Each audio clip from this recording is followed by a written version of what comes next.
Spring is finally here, which means it's time to start our seeds. But first, before we do that, we need to make a proper seed starting soil mix.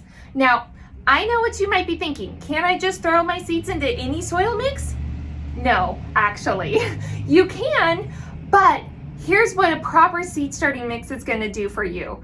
It's going to give you better germination rates, lower fungal issues, and you're going to have overall just better health and vigor for your little seedlings. So if we want to give them the best start that we possibly can, we need to make a seed starting soil mix that is special just for them. And that's what I'm going to show you how to do today. This is the mix that I've been using for years, and it works wonderful. Plus, it's super easy to mix up a batch. So let's jump in. We're going to make our seed starting mix right now.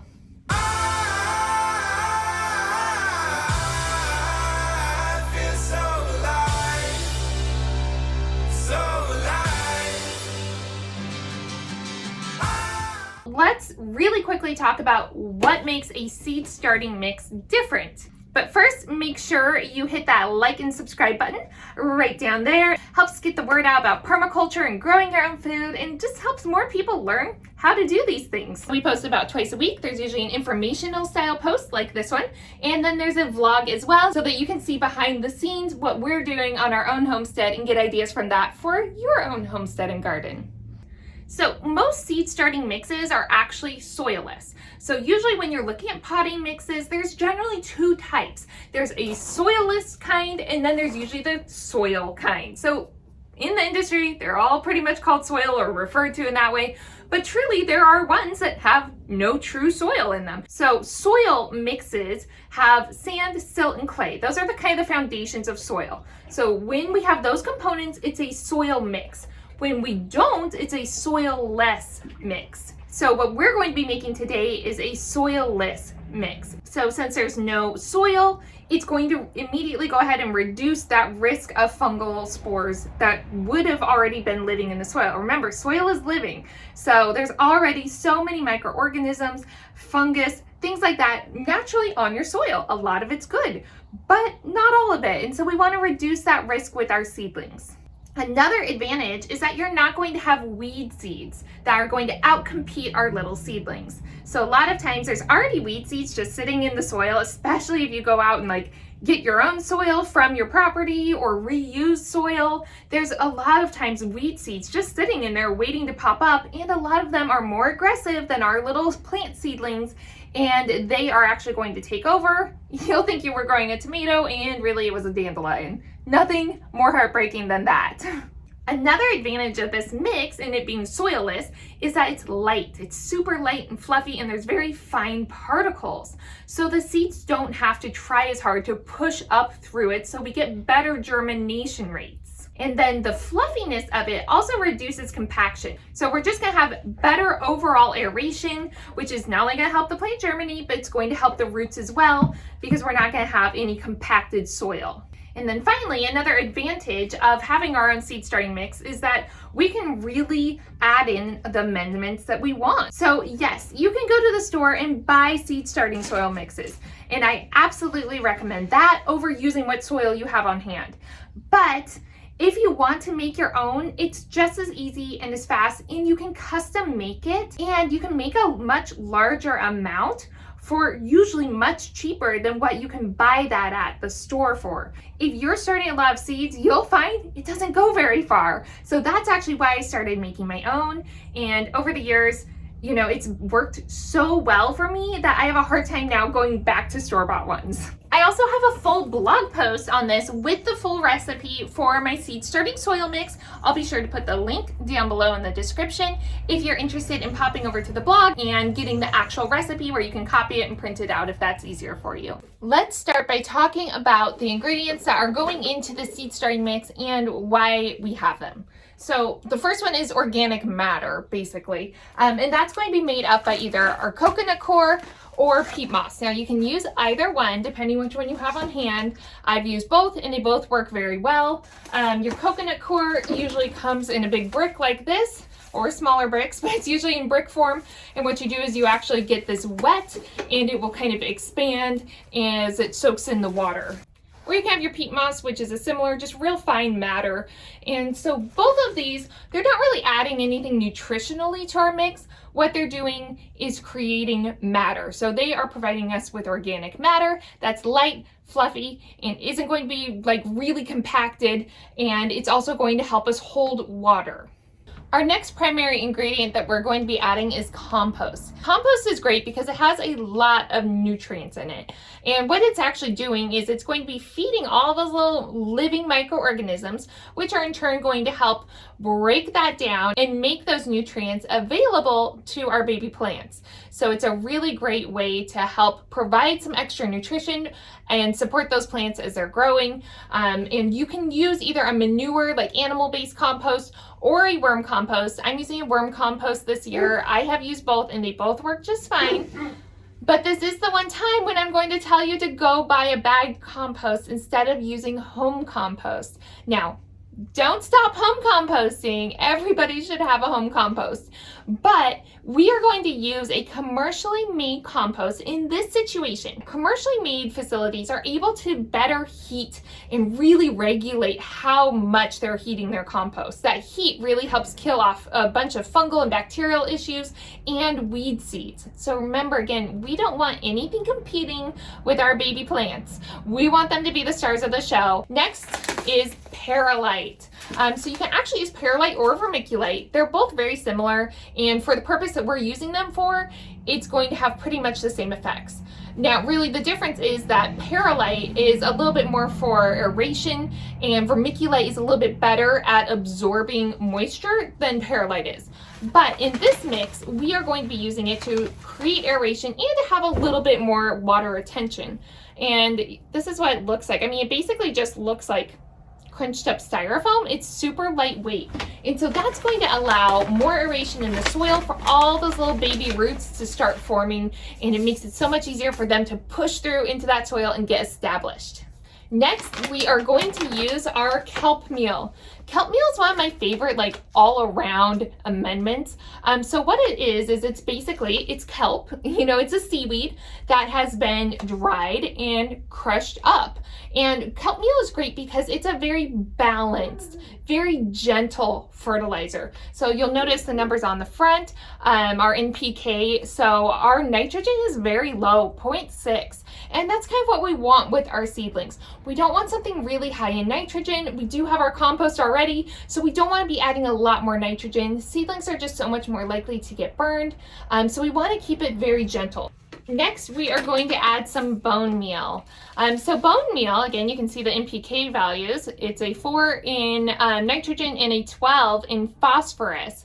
So phosphorus is why we want our bone meal. And I actually started adding bone meal. I didn't do this the first few years with my seed starting mix. I started adding it after that because I was having some phosphorus deficiencies, especially my nightshades, like my tomato seedlings. I was noticing after a while they were kind of getting that purplish hint on the underside of the leaves, on the veins, and so that's a really good sign that there's some phosphorus deficiencies.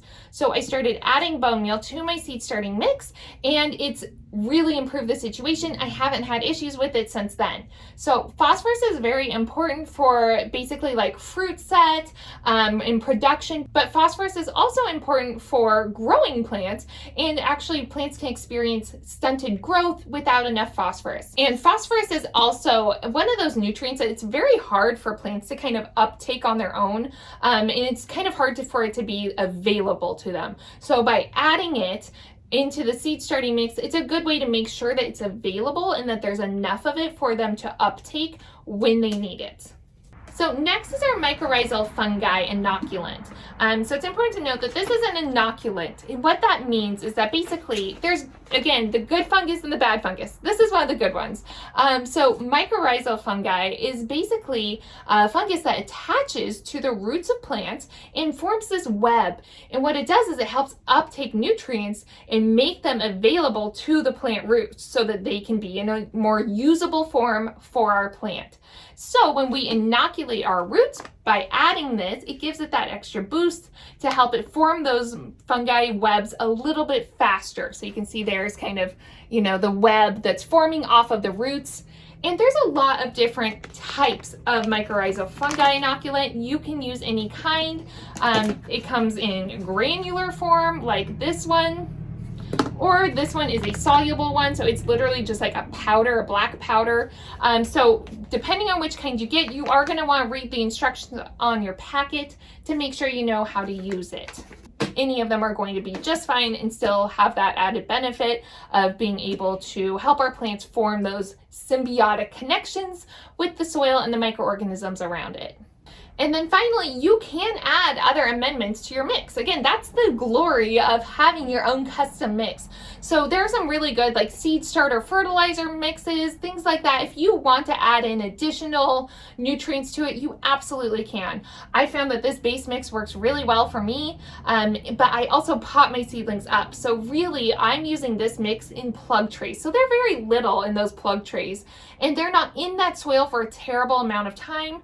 And then when I pot them up, I make sure that I'm also including additional nutrients in some more organic fertilizers, kelp meal, a lot of like sea marine life based meals that I use at that time once they're potted up. So if you're using this in larger containers where they're going to be in there for a while, you probably are going to need some additional nutrients. However, I primarily use this mix in my plug trays, and then they get potted up once they're large enough to be potted up in, depending on the plant, anywhere from a few weeks to a month or so in.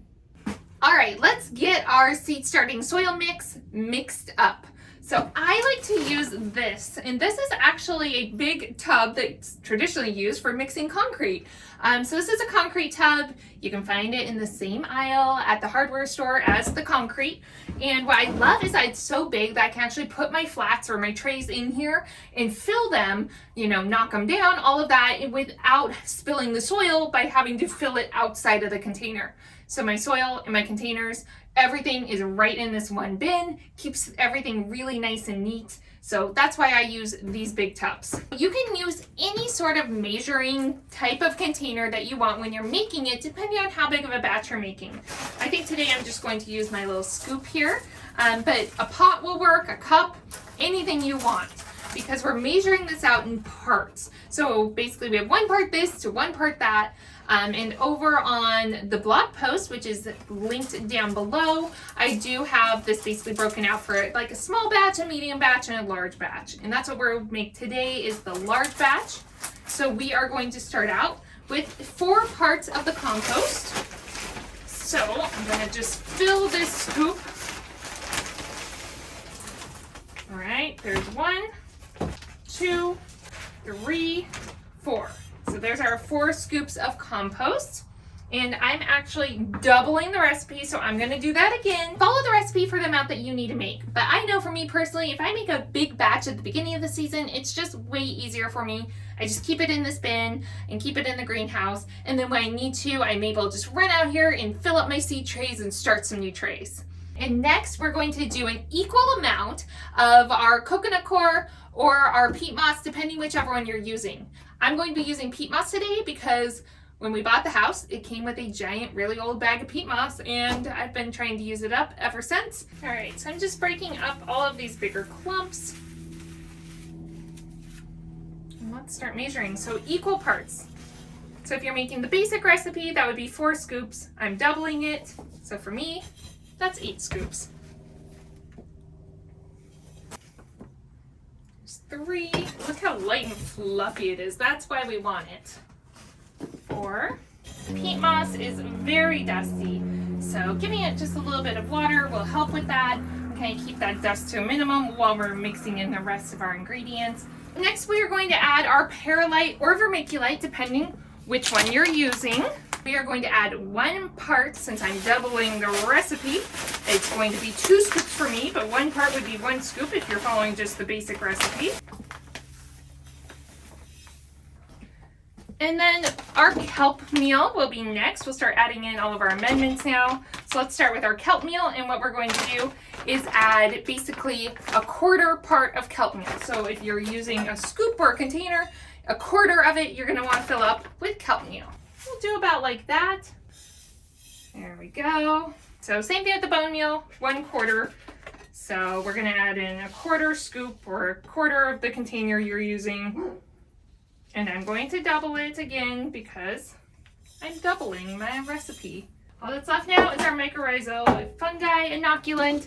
And again, follow the instructions on your packet as to how to use it. Like this one is the water soluble one. So today I'm gonna actually use the granular. It just makes it a little bit easier. And with this, I usually just add enough in to have the effect of it. You don't need a ton. So I'm gonna do 2 of these little scoops. All right, isn't it beautiful? It's time to mix it up. I'm doing this at an angle, so it's gonna be interesting, but you'll wanna dampen it as you go. Now, if you're not ready to use it right away, you certainly don't have to dampen it yet. You can actually just mix it dry and then store it in a bag or Rubbermaid until you're ready to use it. I'm trying to say dampen instead of moisten, because a lot of people don't like the word moist, I've learned, and I usually say moisten it. But now I just said moist a bunch of times, so oh well, sorry. So this is getting to be a good level of moisture. I'm happy with this. Basically, you want to be able to pick it up and squeeze it in your hands, and you don't want water like flowing out. Like you might have a little, but you don't want it to be like running out. Then it's too soggy. And after you squeeze it, you want it to form a ball like this. But you also want that ball to easily break when you touch it. So that's the perfect amount of moisture when you are potting up your plants. And that's really with any potting soil that you're going to use. When you are getting it damp, that's kind of what you're looking for. There's our mix. And I really hope this helps you with your seeds. If you've never tried a seed starting mix, please give it a go. See if it makes a difference for you. I'm excited to hear if it does. Let me know in the comments below.